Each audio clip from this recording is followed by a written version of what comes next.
श्रीमन्नारायण नारायण नारायण। श्रीमद् भागवत की कथा में दसम स्कंद के उत्तरार्ध के ये 71वां अध्याय है। आप ध्यान से सुनिए और पुण्य कमाइए। ओम नमो भगवते वासुदेवाय। श्री कृष्ण गोविंद हरे मुरारी, हे नाथ नारायण वासुदेवा। श्री सुखदेव जी बोले कि हे राजा परीक्षित, इस प्रकार बड़ी बुद्धि वाले उद्धव जी श्री कृष्णचंद्र का वचन सुन और नारद जी की सम्मति यज्ञ में जाने की जान और सभा में बैठने वाले यादवों की सम्मति राजाओं की रक्षा करने की देख और श्री कृष्णचंद्र की इच्छा दोनों कार्य करने की देख कर कहने लगे। उद्धव जी बोले कि हे प्रकाशमान श्री कृष्ण, देव ऋषि नारद जी ने जो कहा कि राजा युधिष्ठिर आपका पूजन करना चाहते हैं, सो उनकी भी सहायता करनी योग्य है और शरणागत राजाओं की भी रक्षा करनी योग्य है। हे समर्थ, संपूर्ण दिशाओं के राजाओं को जीतने वाला राजसूय यज्ञ करके पूजन होगा। इस कारण जरासंध को भी अवश्य जीतना पड़ेगा। इसमें दोनों कार्य सिद्ध हो जाएंगे, यज्ञ भी हो जाएगा और शरणागत राजाओं की रक्षा भी हो जाएगी। हे भगवान, यज्ञ में आप चलेंगे तो हमारे मनोरथ इसी से सिद्ध हो जाएंगे और हे गोविंद, बंधे हुए राजाओं को छुड़ाओगे, इसमें आपका बड़ा ही यश होगा। बड़ी चाहना से जरासंध के मारने की इच्छा करने वाले यादवों को देख कर कहते हैं कि जरासंध के समान बलवान भीमसेन के बिना 10,000 हाथियों का बल रखने वाले जरासंध और राजाओं से नहीं जीता जाएगा, क्योंकि भीमसेन के हाथ से ही विधाता ने उसकी मृत्यु रची है।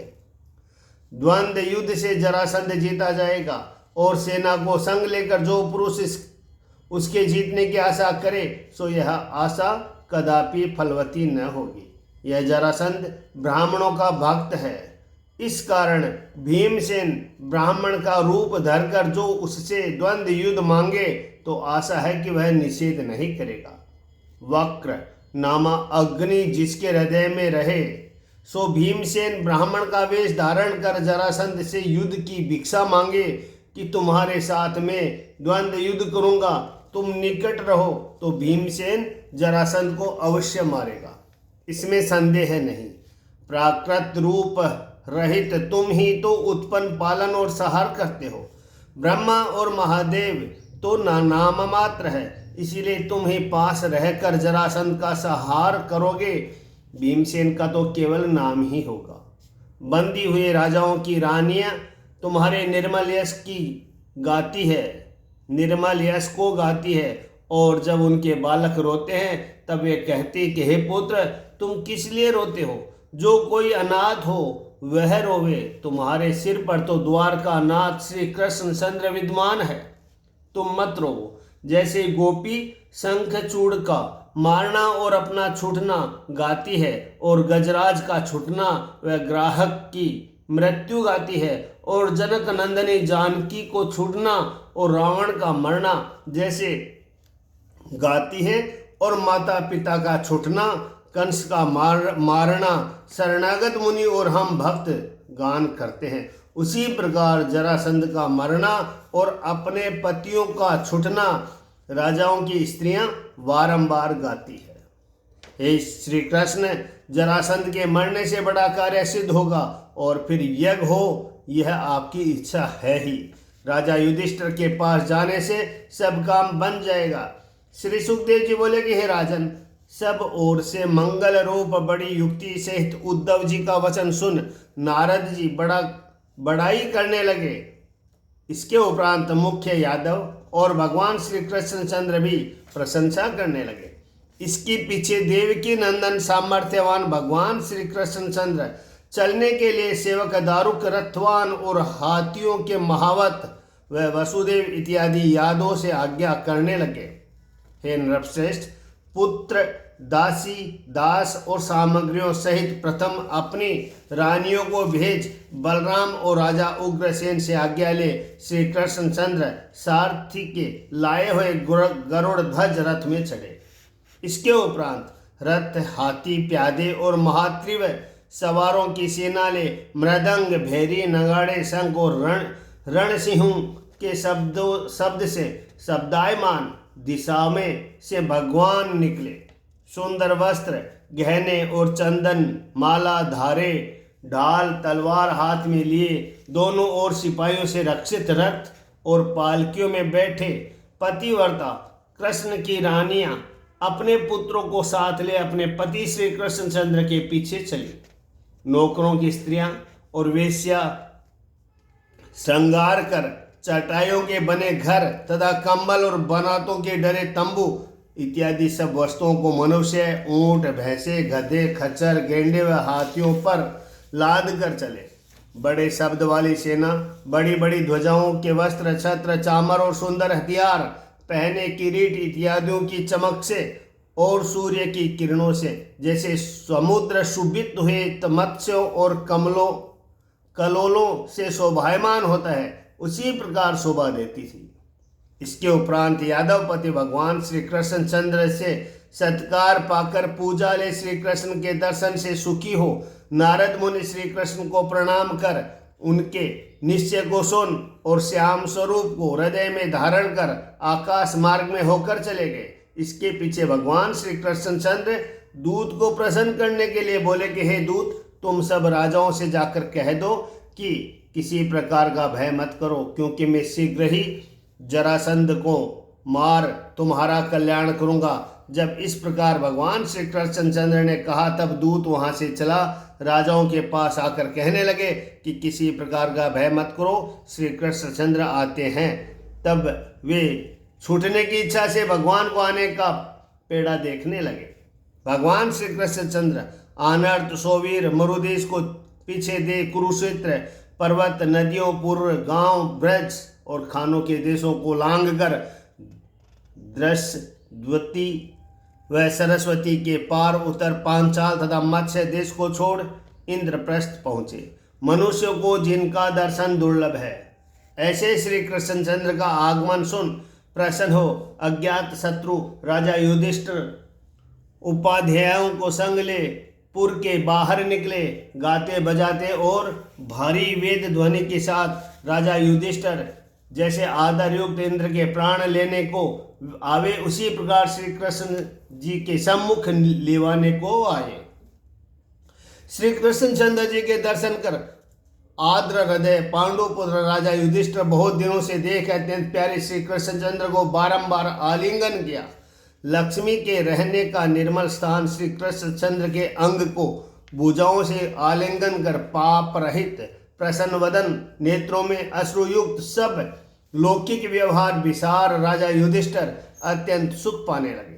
मामा के पुत्र श्री कृष्णचंद्र को आलिंगन कर प्रसन्न भीमसेन प्रेम के वेग से आकुल इंद्रिय हो गए। इसके उपरांत बड़े बड़े नेत्रों से आंसू भरे नकुल सहदेव और किरीटधारी अर्जुन यह सब अत्यंत हितकारी श्री कृष्णचंद्र को आनंद पूर्वक आलिंगन करने लगे।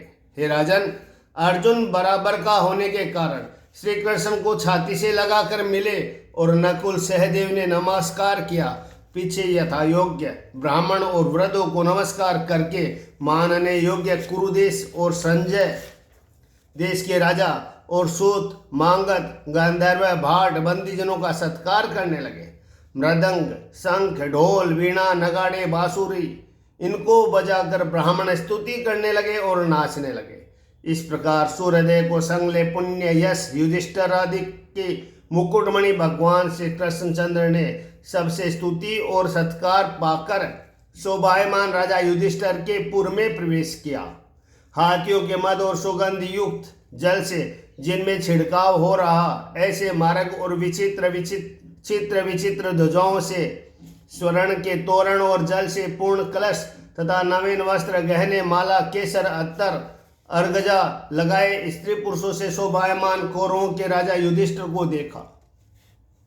कैसा महल है जहाँ प्रकाशमान दीपकों की पंक्ति और महल के झरोखों में से निकले धूप की सुगंध से शोभायमान हो रहा है और प्रकाशमान पताका और रूपों के शिखरों के ऊपर सुवर्ण के कलश संयुक्त कौरवराज युधिष्ठिर के महल देखे।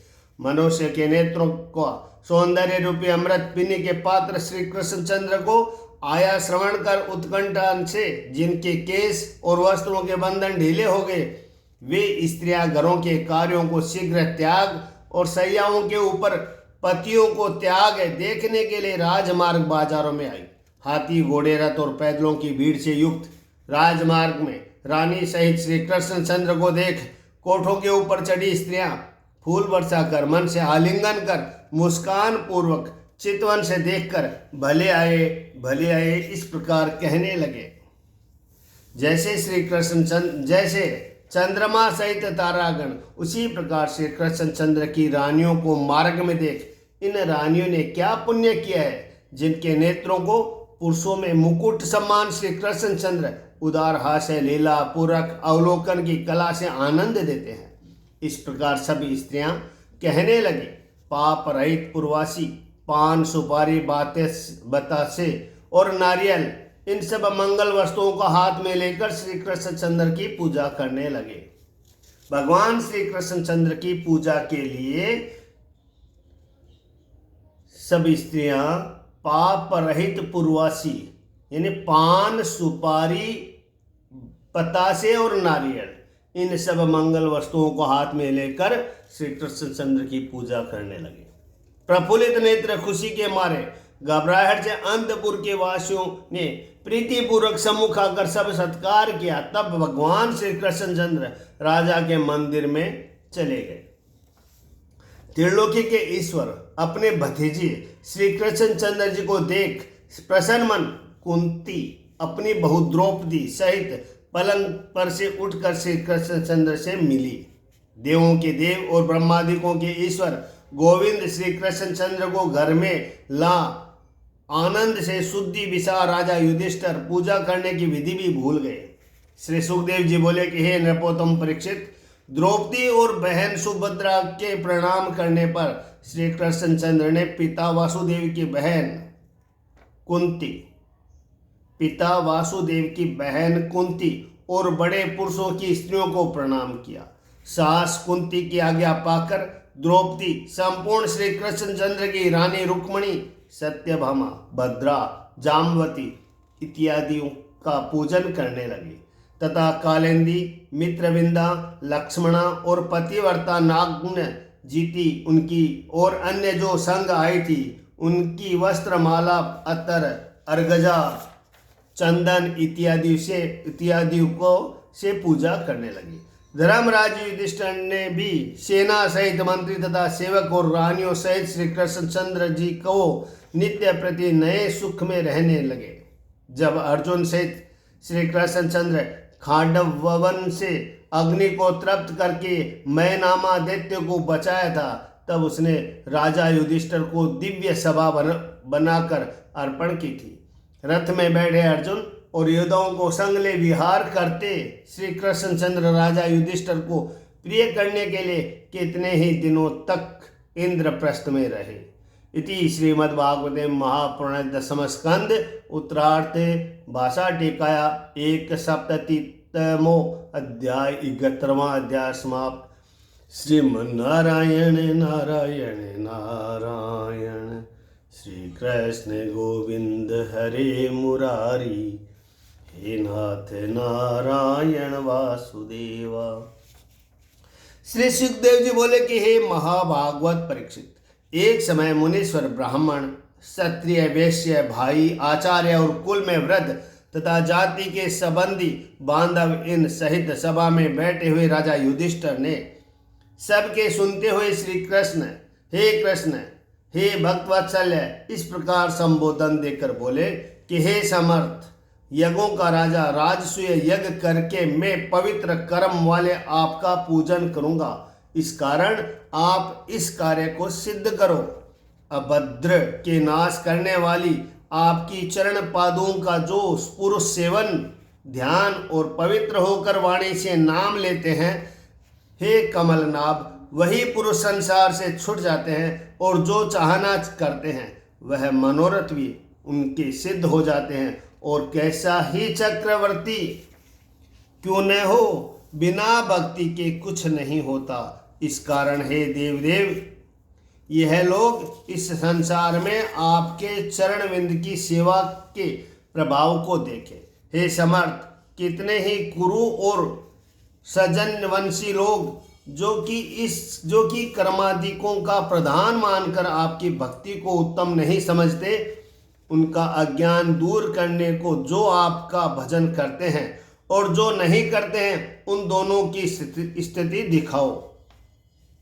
सबके आत्मा समदर्शी, आत्मा सुख अनुभव रूप ब्रह्म आप हो। आपको अपना वीरान यह भेद बुद्धि कुछ नहीं है।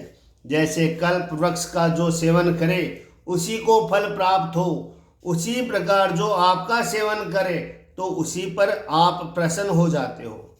जैसी सेवा करे उससे वैसा ही फल देते हैं, इसमें कुछ संदेह नहीं है। श्री भगवान बोले कि हे राजा युधिष्ठिर, हे शत्रुनाशक, तुमने यह भला निश्चय किया है, क्योंकि इस यज्ञ के करने से सब लोगों में तुम्हारी मंगल रूप कीर्ति फैलेगी। हे समर्थ राजा युधिष्ठिर, यज्ञ के करने से सब लोगों में तुम्हारी मंगल रूप कीर्ति फैलेगी। हे समर्थ राजा युधिष्ठिर, यह संपूर्ण यज्ञों का राजा राजसूय यज्ञ तुमने कराना उच्च विचारा है। सो ऋषिवर और पितृ तथा देवता और सूर्योदय तथा हम और समस्त प्राणियों को प्यारा है। संपूर्ण राजाओं की जीत और संपूर्ण पृथ्वी को वश में कर और सब सामग्रियां इकट्ठी करके तुम इस यज्ञ को करो। हे राजा युधिष्ठिर, यह तुम्हारे भाई लोकों का पालन करने वाले देवताओं को अंश से उत्पन्न हुए और जिनका अजितेंद्रिय पुरुष कभी वश में नहीं कर सकते, तुम्हारे जितेंद्रियपन से तुम्हारे वश में हूँ। इसीलिए शीघ्र ही यज्ञ पूर्ण होगा। मेरे आश्रय वाले पुरुषों को लोक में तेज वैभव सेना से कोई देवता भी पराभव नहीं कर सकते हैं, तो राजा क्या कर सकते हैं। श्री सुखदेव जी से मुनि बोले कि हे राजन, भगवान श्री कृष्णचंद्र का वचन सुन प्रसन्नता से प्रफुल्लित वदन राजा युधिष्ठिर ने भगवान के तेज से बढ़े हुए अपने भ्राताओं को दिशाओं के जीतने को भेजा। संजय देश के राजाओं का संग करके दक्षिण देश के राजाओं को जीतने के लिए सहदेव को आज्ञा दी। हे परीक्षित, सहदेव, अर्जुन, नकुल और भीमसेन ने संपूर्ण दिशाओं के राजाओं को बलपूर्वक जीत यज्ञ करने की इच्छा वाले अजात शत्रु राजा युधिष्ठिर को बहुत द्रव्य लाकर दिया। सब दिशाओं के राजा तो जीत गए, परंतु पूर्व दिशा का राजा जरासंध जीतने में नहीं आया। इस बात को श्रवण कर अत्यंत चिंता को प्राप्त हुआ। राजा युधिष्ठिर ने से जो उपाय उद्धव जी ने श्री कृष्ण जी को बताया था, वही उपाय श्री कृष्णचंद्र जी ने कहा। हे राजन, तब तो भीमसेन, अर्जुन और श्री कृष्णचंद्र तीनों ब्राह्मण का वेश धारण कर जहाँ वृहद्रथ का पुत्र जरासंध गिरिव्रज नाम किले में रहता था, वहां गए। ब्राह्मण वेश धारण किए इन क्षत्रियों ने भिक्षुओं के आने के समय ब्रह्म भक्त गृहस्थ घर में स्थित राजा जरासंध से भिक्षा की प्रार्थना की। हे राजा जरासंध, हम बहुत दूर से अतिथि आए हैं, सो तुम जानो और जिस वस्तु की हम चाहना करते हैं वह वस्तु हमको दो, जिससे तुम्हारा कल्याण होगा। सहनशील पुरुष क्या नहीं कर सकते, और देवताओं को कौन वस्तु देने योग्य नहीं है, और समदर्शियों को कौन दूसरा शत्रु है। इसीलिए नाम लेने से क्या प्रयोजन, जो मांगे सो दो। साधुओं से गाने योग्य नित्य यश का जो पुरुष अनित्य देह विषय आप समर्थ होकर नहीं करे, वह पुरुष निंदा और सोच करने योग्य है। राजा हरिश्चंद्र तथा रंती देव, मृदुल ऋषि, राजा शिवी तथा बलि आदि अनेक महात्मा अनित्य देह से ध्रुव यश को प्राप्त हुए हैं। श्री सुखदेव जी बोले कि हे राजा परीक्षित, जरासंध कर्कश बोलना और स्वरूप तथा धनुष के प्रत्यंचा के गड्ढे के चिन्ह वाले पहुंचों को देखकर यह क्षत्रियों में नीच है, यह जानकर द्रौपदी के स्वयंवर में मैंने पहले देखे हैं, यह विचार करने लगा। यद्यपि ये क्षत्रियों में नीच है, परंतु तो भी ब्राह्मण का वेश धारण किया है, इसीलिए अधेय अपनी आत्मा भी यदि यह मांगे तो इनको भिक्षा दूंगा।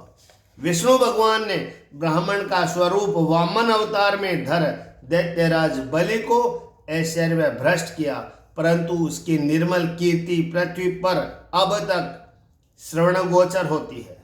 देवराज इंद्र की शोभा हरने के लिए ब्राह्मण को रूप धर के आए हुए विष्णु भगवान ने यद्यपि जानता भी था कि मेरे छलने के लिए आए हैं और शुक्राचार्य जी ने मना भी किया, परंतु तो भी दैत्यों के राजा बलि ने वामन जी को पृथ्वी का दान दिया।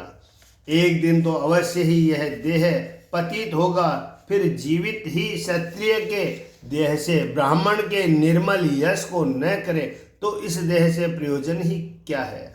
इस प्रकार निश्चय कर उदार बुद्धि जरासंध श्री कृष्ण अर्जुन और भीमसेन से कहने लगा कि हे ब्राह्मणों, जो तुम्हारी इच्छा हो सो वर मांगो। तब श्री कृष्णचंद्र फिर पक्की करते हैं कि हे राजन, हम जो मांगेंगे सो दोगे। तब जरासंध बोला कि बार बार क्यों कहते हो? यदि आपको मेरे सिर की ही आवश्यकता होगी तो वह भी काट कर समर्पण करूंगा। तब तो भगवान श्री कृष्णचंद्र बोले कि हे राजाओं के इंद्र राजन जरासंध, यदि तुम्हारे मन में आवे तो द्वंद्व युद्ध हमको दो, और युद्ध के लिए ही हम क्षत्रिय तुम्हारे पास आए हैं। अन्न के लेने वाले हम ब्राह्मण नहीं हैं। तब जरासंध ने पूछा, तुम कौन हो? यह सुन श्री कृष्णचंद्र ने कहा कि वक्र नामा अग्नि जिसके उदर में रहती है, ऐसा यह भीमसेन है, इसका भाई यह अर्जुन है, और इनके मामा का पुत्र तेरा पहला वैरी मैं कृष्ण हूँ। सो मुझे तो तू भली भांति जानते होंगे। इस प्रकार सुनकर मगध देश का राजा जरासंध बहुत हंसा। इसके उपरांत क्रोध में भरकर, हे मूर्खों, मैं तुमको युद्ध दूंगा, इस प्रकार कहने लगा। अरे डरपोक कृष्ण, व्याकुल चित्त, तेरे संग मैं युद्ध नहीं करूंगा, क्योंकि मेरे डर से तो तू प्रथम ही मथुरापुरी को त्याग समुद्र में जाकर बसा है। अर्जुन मुझसे युद्ध में न्यून है और न मेरे समान बलवान है, इसलिए अर्जुन योद्धा नहीं है। हाँ, भीमसेन कुछ एक मेरे समान बलवान है, इसके संग युद्ध करूंगा। इतनी बात कह जरासंध भीमसेन को बड़ी गदा दे और दूसरी गदा लेकर पुर के बाहर निकला। इसके उपरांत हे परीक्षित, बड़ा मद वाला भीमसेन और जरासंध परस्पर मिलकर रणभूमि में वृक्ष के समान गदा का प्रहार करने लगे। रंगभूमि में प्राप्त हुए नटों के समान बाएं दाएं विचित्र मंडल में फिरते इन दोनों का युद्ध अत्यंत शोभायमान लगने लगा। हे महाराज परीक्षित, दांत वाले हाथियों का जैसा शब्द होता है, उसी प्रकार इन दोनों वीरों के गदा चलाने का वृक्ष जैसे पीछे ऐसे ही शब्द होने लगा। युद्ध करने से बड़ा है क्रोध, जिनका ऐसे हाथियों की लड़ाई में आकड़ी जैसे चूर्ण हो जाती है, उसी प्रकार भुजाओं के वेग से आपस में बड़ा क्रोध कर लड़ने वाले हाथियों के शरीर पर पछाड़ कर जैसे आकड़ी गुटियां टूट जाती है, उसी प्रकार बाहों को वेग से चलायमान गदा, कंधा, कमर, पांव, हाथ, जंगा इनसे लगकर चूर्ण हो गए। इस प्रकार जब दोनों वीरों की गदा टूट गई, तब क्रोधी मनुष्य में वीर भीमसेन और जरासंध लोहे के समान स्पर्श वाले घूंसों के मार शरीर में मारने लगे। हाथियों के समान आपस में मारते जरासंध व भीमसेन के प्रहार से उठा शब्द जैसे बिना बादल वज्रपात का शब्द होता है, उसी प्रकार कठोर शब्द होने लगा। हे राजा परीक्षित, नहीं घटा है बल जिनका और बराबर है दाव, पेच बल प्रभाव जिनका, इसी प्रकार घोषों की मार से भीमसेन और जरासंध का बारंबार युद्ध होने लगा। हे राजन परीक्षित, इस प्रकार दिन में तो युद्ध करे और रात को मित्र के समान एक स्थान पर रहे। ऐसे जरासंध और भीमसेन दोनों वीरों को युद्ध करते 27 दिन बीत गए। हे राजा परीक्षित, एक समय मामा के पुत्र श्री कृष्णचंद्र से भीमसेन ने कहा कि हे माधव, युद्ध में जरासंध को मैं नहीं जीत सकता। यह बात भीमसेन को सुनकर जरासंध का 2 भाग कह होकर जन्म हुआ है। उन 2 खंडों का जरा नाम राक्षसी ने जोड़ दिया, इस कारण यह 2 खंड होने से ही मरेगा। यह बात के जानने वाले श्री कृष्णचंद्र ने भीमसेन को अपने तेज से बढ़ाया और जरासंध के चीरने का विचार किया।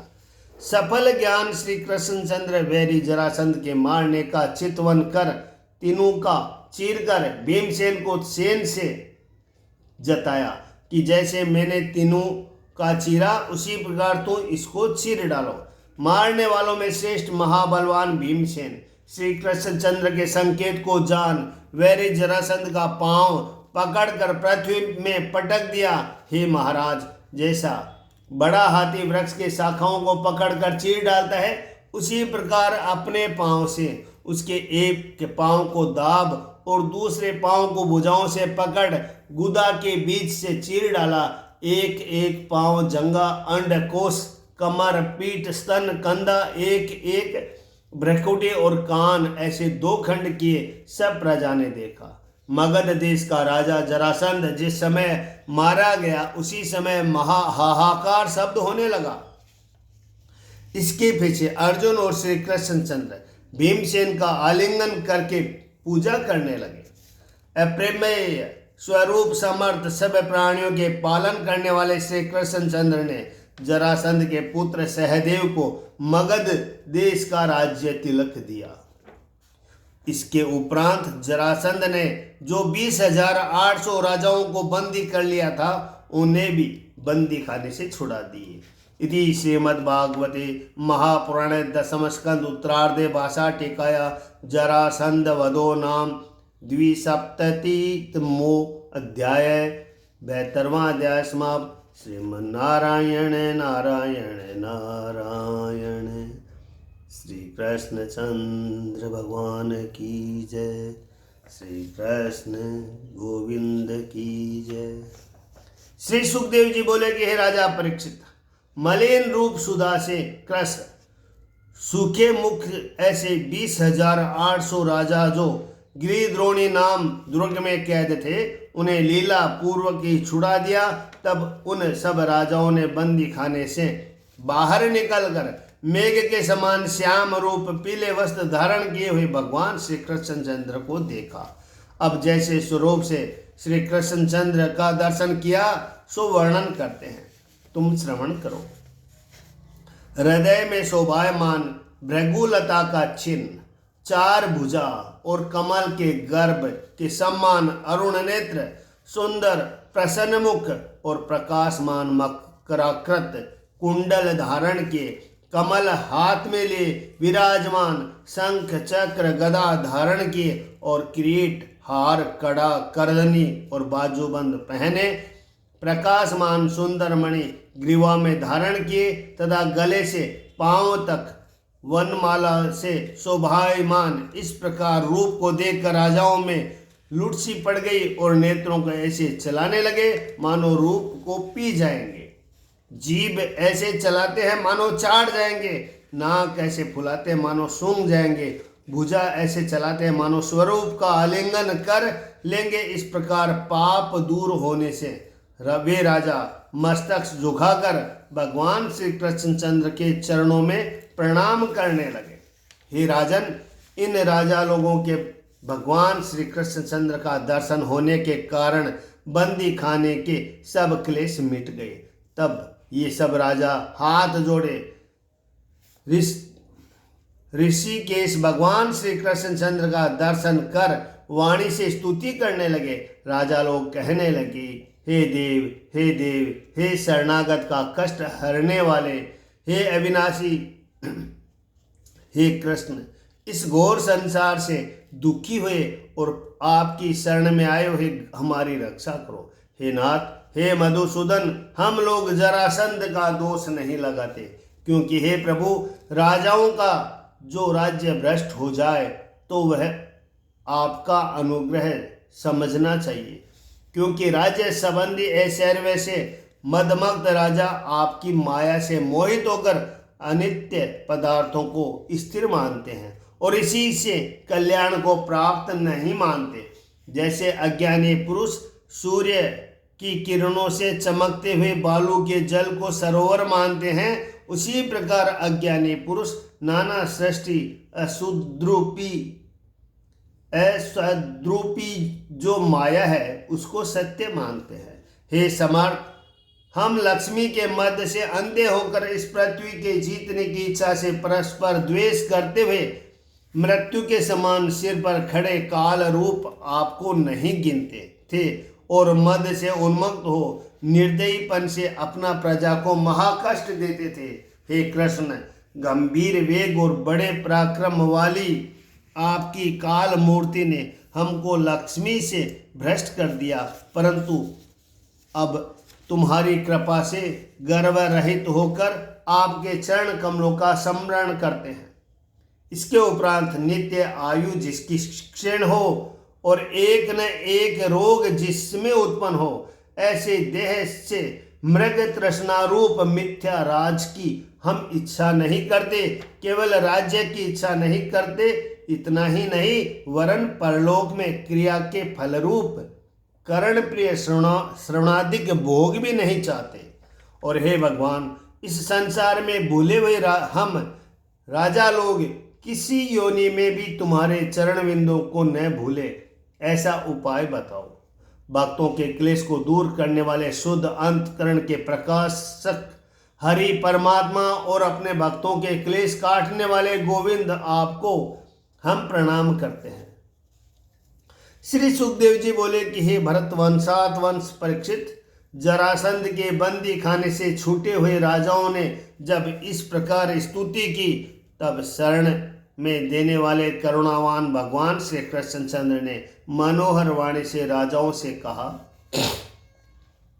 श्री भगवान बोले कि हे राजाओं, जैसे तुमने चाहना कि उसी प्रकार सबका ईश्वर और आत्मा जो मैं हूँ, सो मुझ में तुम्हारी आज से दृढ़ भक्ति हुई।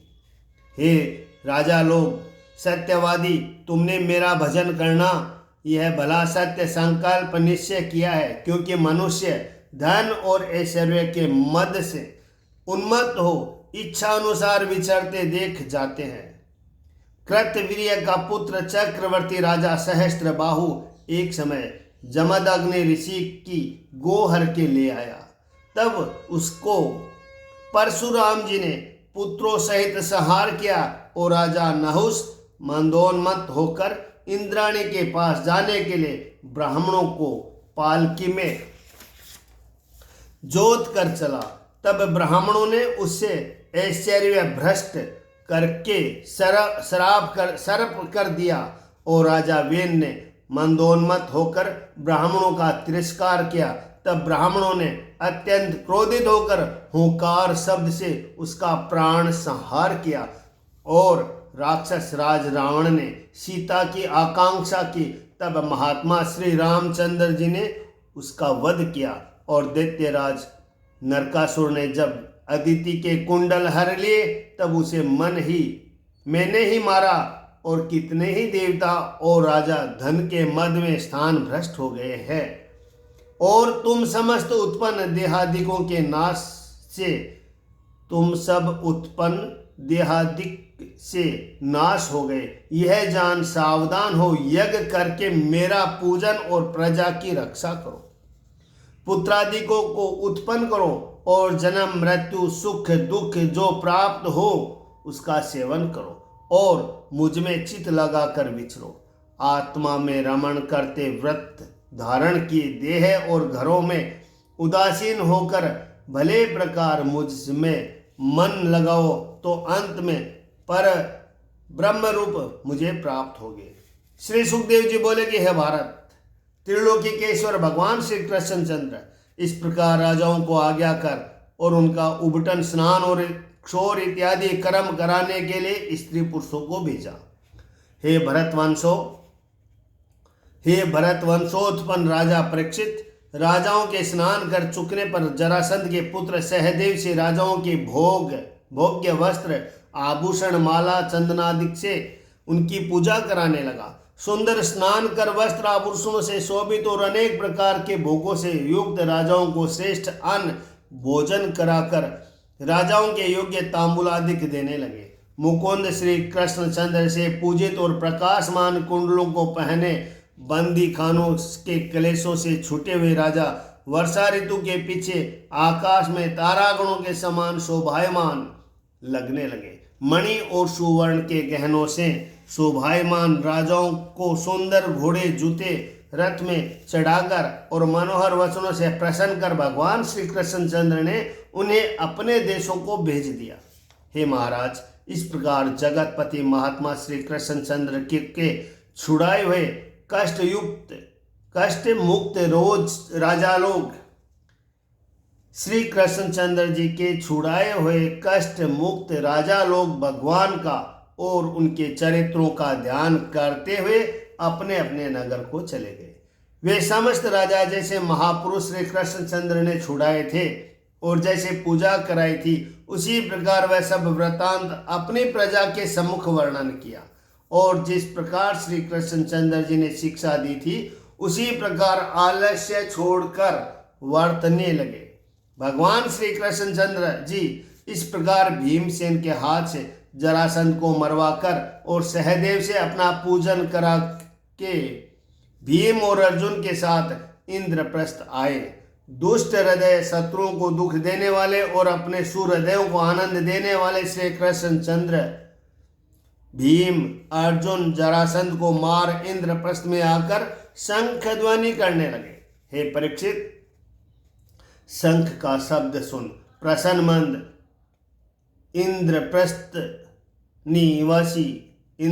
निवासी जरासंध की मृत्यु हुई, यह जान गए और धर्मराज युधिष्ठिर के मनोरथ पूर्ण हो गए। इसके उपरांत भीम, अर्जुन और श्री कृष्णचंद्र जी ने आकर राजा युधिष्ठिर को प्रणाम कर आपने जो कुछ कहा सो सब किया। धर्मराज के पुत्र राजा युधिष्ठिर ब्रह्मा महादेव के वश करने वाले भगवान श्री कृष्णचंद्र ने जो जो कार्य किया उसे सुन नेत्रों से आनंद के आंसुओं की धारा बहाते प्रेम से विहील हो कुछ न बोले। इति श्रीमद्भागवते महापुराण दशम स्कंद उत्तरार्धे भाषा टीकाया कृष्णादमाग्ने त्रिसप्तति मोध्याय 13वां संपूर्ण। श्रीमन्नारायण नारायण नारायण। श्री कृष्ण गोविंद हरे मुरारी। हे नाथ नारायण वासुदेवा। श्री सुखदेव जी बोले कि हे कुरुकुल भूषण परीक्षित, इस प्रकार राजा युधिष्ठिर जरासंध का वध और श्री कृष्ण का प्रभाव सुन अत्यंत प्रसन्न होकर श्री कृष्णचंद्र जी से बोले कि जो पुरुष त्रिलोकी के गुरु है, सब लोगों के बड़े ईश्वर है, वे भी दुर्लभ मानकर अपनी आज्ञा को सिर पर धारण करते हैं। वे व्यापक कमल नयन आप, हम दुखी और सामर्थ्यपन का अभिमान रखने वालों की आज्ञा को सिर पर धारण करते हो, यह विडंबना मात्र है। वास्तव में आपको यह बात संभव नहीं हो सकती। एक अद्वितीय अर्थात कोई जिनके बराबर नहीं और कोई जिनसे बड़ा नहीं, ऐसे परमात्मा आप हो। आपका तेज परोपकार के लिए कर्मों से भी न्यून नहीं होता। जैसे सूर्य का उदय और अस्त में तेज बढ़ता ही है, घटता नहीं।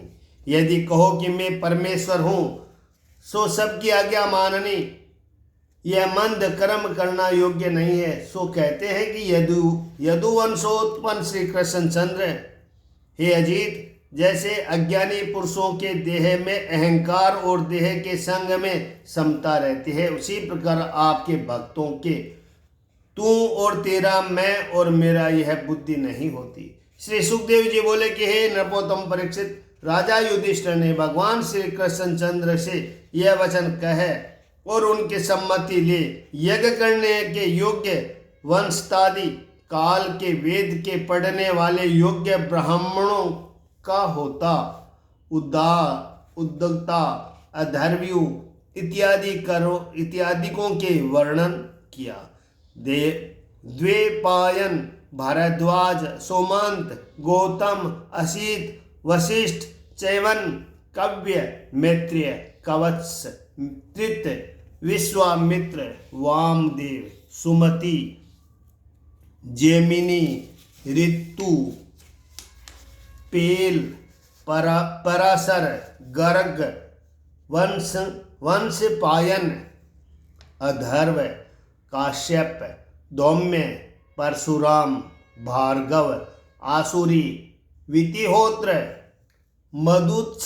मधुछंद वीरसेन अकृत वर्ण इसी प्रकार बुलाए हुए ऋषि तथा द्रोणाचार्य भीष्म जी कृपाचार्य जी आए। तब पुत्रों सहित धृतराष्ट्र और बड़ी बुद्धिमान विदुर जी भी आकर सुशोभित हुए।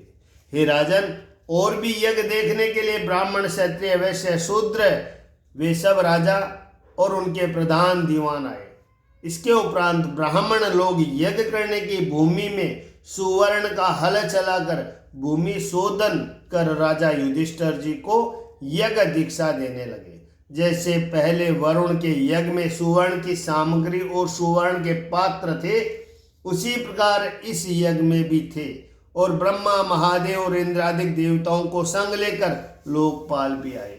गणों सहित सिद्ध गंधर्व विद्याधर और बड़े बड़े सर्प मुनीश्वर यक्ष राक्षस खग किन्नर चारण इनके समूह के समूह आए। और आए हुए राजाओं के सब स्त्रियां भी पांडु पुत्र राजा युधिष्ठिर के राजसूय यज्ञ में आई। हे महाराज, इस बात को कोई आश्चर्य न करे, क्योंकि हरि भक्त की सब वार्ता सिद्ध हो सकती है। इसीलिए उन्होंने युधिष्ठिर के यज्ञ में विस्मय नहीं किया। जैसे देवताओं ने वरुण का यज्ञ कराया था, उसी प्रकार देवताओं के समान कांति वाले ऋत्वज राजसूय यज्ञ करके विधि पूर्वक महाराज युधिष्ठिर से यंजन कराने लगे। अतिशय करके सावधान पृथ्वी का पालन करने वाले राजा युधिष्ठिर ने जिस दिन सोमवली कूटी गई, उसी दिन यज्ञ करने वालों का तथा बड़े भागी और सभा में मुख्य थे उनका पूजन किया। सभा के बैठने वालों में प्रथम किसी की पूजा करनी चाहिए, यह विचार करते करते एक के अपेक्षा एक बड़ा है। इस कारण जब किसी का निश्चय न हुआ, तब युधिष्ठिर ने युधिष्ठिर के भाई सहदेव ने कहा, भक्तों का पालन करने वाले अखंड रूप समस्त देवता व देश काल धनादिक रूप श्री भगवान कृष्णचंद्र ही इस यज्ञ के में पूजा करने के योग्य है। यह सब विश्व कृष्ण का ही रूप है और यज्ञादिक भी कृष्ण रूप ही है। और अग्नि आहुति मंत्र ज्ञान उपासन आदि भी सब कृष्ण परायण है। हे सभा के बैठने वालों, अजन्मा एक अद्वितीय ये कृष्ण है। सो अपने स्वरूप विश्व को अपनी आत्मा से ही दूसरे की सहायता बिना उत्पन्न पालन और नाश करते हैं। सब जनों के अनुग्रह से इस संसार में अनेक प्रकार के तप योगादिक कर्म करके धर्मादिक रूप कल्याण को करते हैं। अनेक प्रकार के सब कर्मों के फल भी सब कृष्ण के अधीन ही है। इसीलिए सबसे बड़ा भगवान श्री कृष्णचंद्र की ही पहले पूजा करनी योग्य है, और इनकी पूजा करने से सब प्राणियों की पूजा हो जाएगी, और जो कोई पूजा के योग्य होगा उसकी भी पूजा हो जाएगी। इस कारण जो पुरुष पूजा के अंत फल की चाहना करे, वह पुरुष सब प्राणियों के आत्मा भेदभाव रहित और शांति परिपूर्ण भगवान वासुदेव की पूजा करे। जय हो भगवान वासुदेव की जय। हे महाराज, इतनी बात कहे श्री कृष्णचंद्र के प्रभाव को जानने वाले सहदेव चुप हो गए, और उस समय सब श्रेष्ठ पुरुष सहदेव का वचन सुनकर सत्य कहा इस प्रकार कहकर बड़ाई करने लगे। स्नेह से विहल और प्रसन्न हो राजा युधिष्ठिर ने उन ब्राह्मणों को कहे हुए वचन सुन और सभा में बैठे हुए पुरुषों को हृदय का अभिप्राय जान इंद्रियों की प्रेरणा करने वाले भगवान श्री कृष्णचंद्र का पूजन किया। स्त्री भाई मंत्री सब कुटुंब पुरुषों सहित राजा युधिष्ठिर ने श्री कृष्णचंद्र के चरण कमलों को धोए। सब लोगों के पवित्र करने वाले चरणविंद को धोवन जल अपने मस्तक पर चढ़ाए। पीली रेशमी वस्त्र बहुत मोल के आभूषणों से भी पूजा कर आंसू भरे नेत्रों में राजा युधिष्ठिर श्री कृष्णचंद्र के दर्शन करने को समर्थ न हुए। इस प्रकार जब राजा युधिष्ठिर ने पूजा की तब श्री कृष्णचंद्र का दर्शन कर सब लोग हाथ जोड़ नमो नमः और जय जय शब्द से श्री कृष्णचंद्र को प्रणाम करके फूलों की वर्षा करने लगे। हे महाराज परीक्षित, जब इस प्रकार भगवान श्री कृष्णचंद्र जी की पूजा हुई तब उस समय दमघोष का पुत्र शिशुपाल श्री कृष्णचंद्र के गुणों का वर्णन सुन अत्यंत क्रोधित हो भुजा उठाकर ईर्ष्या पूर्वक निर्भय हो श्री कृष्णचंद्र को कठोर वचन सुनाकर यह कहने लगा, नाश रहित श्लाघ सामर्थ्यवान काल बड़ा प्रबल है। वास्तव में यह वेद की श्रुति सत्य है, क्योंकि काल से ही वृद्ध सभा में बैठने वालों की बुद्धि इस प्रकार सहदेव के कहने से चलायमान हो गई। हे पात्र के जानने वालों में श्रेष्ठ सभापतियों, भला यह कृष्ण पूजा के योग्य है? कदापि नहीं। इस कारण इस बालक का वचन मानना उचित नहीं, क्योंकि तप करने वाले विद्वान वृत्ति ज्ञानी पाप रहित ब्रह्मनिष्ठ और लोकपालों से पूजित ब्रह्मऋषि इस सभा में विराजमान है। इन सब को त्याग गायों को चराने वाले कुल को दोष लगाने वाले पूजा के योग्य कैसे हो सकता है? क्योंकि यज्ञ में देवताओं के योग्य बलि को कौवा कैसे ग्रहण करने के योग्य है? न जिसका कोई वर्ण न आश्रय और न कोई कुल है, संपूर्ण धर्म से बहिष्कृत, जैसे मन में आवे वैसे ही करे, गुणहीन, ऐसा कृष्ण कैसे पूजा के योग्य हो सकता है? राजा ययाति ने इसके कुल को श्राप दिया और सत्य पुरुषों ने जाति बहिष्कृत किया और सर्वदा व्रता मदिरा पान करने वाला इसका कुल है। फिर इस कुल में आज कृष्ण कैसे पूजा के योग्य हो सकता है? ब्रह्म ऋषि सेवित देशों को त्याग ब्रह्म तेज रहित समुद्र के किले का आश्रय लेकर यादों में चोर के समान बाधा देता है। हे भूपालो, नष्ट मंगल शिशुपाल और भी अनेक प्रकार के अमंगल वचन कहता रहा, परंतु जैसे सिंह सियार के बोलने पर ध्यान नहीं देता, उसी प्रकार भगवान श्री कृष्णचंद्र कुछ न बोले। सभासद दूसरे भगवान श्री कृष्णचंद्र की इस प्रकार निंदा सुन कान मूंद कर अत्यंत क्रोधित हो शिशुपाल को गाली देने लगे, क्योंकि भगवान की निंदा अथवा भगवत परायण पुरुषों की निंदा सुनकर जो पुरुष उस स्थान से न उठ जाए वे पुरुष अपने पुण्य से भ्रष्ट होकर नरक में गिरते हैं। इसके उपरांत हे परीक्षित, क्रोध से पांडु के पुत्र और मत्स्य देश व सृजन्य देश के राजा अपने अपने शस्त्रों को उठाकर शिशुपाल के मारने को उपस्थित हुए। हे भरत वंशोत्पन्न परीक्षित, इसके पीछे घबराहट रहित शिशुपाल ने श्री कृष्णचंद्र के पक्ष वाले राजाओं को मारने के लिए ढाल और अत्यंत तीक्ष्ण धार वाली तलवार ग्रहण की। यह मेरा पार्षद है और मेरे समान बलवान है, यह सबको मारेगा, इससे मैं भी इसको मारो। यह विचार उसी समय उठ भगवान श्री कृष्णचंद्र ने अपने ओर के राजाओं का निवारण करके सम्मुख आते हुए वैरी शिशुपाल का सिर छुरे के समान पैनी धार वाले चक्र से काट लिया। उस समय बड़ा कोलाहल शब्द हुआ और शिशुपाल के पिछलंगु राजा जीने की इच्छा करके भाग गए। उस समय शिशुपाल के देह में से निकली हुई ज्योति सब प्राणियों के देखते देखते श्री कृष्णचंद्र में इस प्रकार मिल गई जिस प्रकार आकाश से गिरे तारे पृथ्वी में मिल जाते हैं। पहले जन्म में हिरण्याक्ष और हिरण्यकश्यप हुए, दूसरे जन्म में रावण और कुंभकर्ण हुए। तीसरे जन्म में शिशुपाल और दंत वक्र हुए। इस प्रकार 3 जन्म के चले आए। वैसे तन्मन्य बुद्धि से रूप का ध्यान करते करते उसी रूप को प्राप्त हुए, अर्थात पार्षद हो गए।